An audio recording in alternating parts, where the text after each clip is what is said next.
hujan. Tak banyak duduk rumah je lah.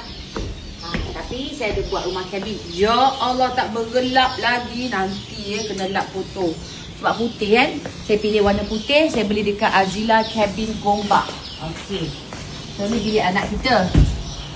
Si anak-anak aku duduk kabin je. Tapi Alhamdulillah lah, bersyukur apa yang ada. So, Meh masuk Meh. Ni bilik dia. Dia tidur lah. Dia macam bujang. Tapi kenapa yang anak kita ni hoarder tu tak? Dia suka ambil tu.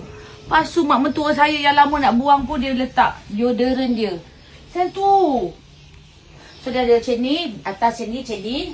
So dia bagi aircon satu dengan bilik air. Oh, belum pula lampu ni lah. Nanti check tengok kenapa belum.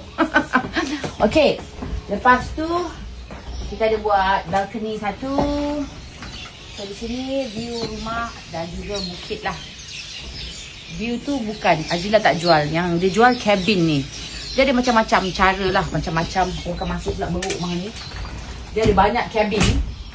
Macam-macam package ada. Yang kosong. Yang kosong kat bawah kita buat studio. So, biasalah artis kan. Mesti nak buat je review. Dapatlah free. Free ke Azila?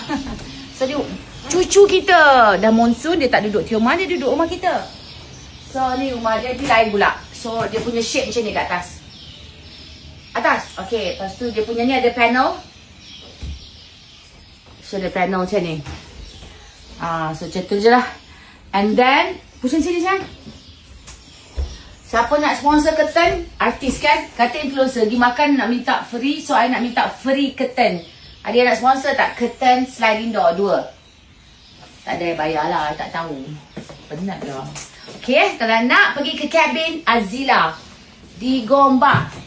Bawah ada satu tu. Mana lap ni putih. So di bawah sana. Ada apa yang buat ni? Di studio. Tu je lah. Genting island.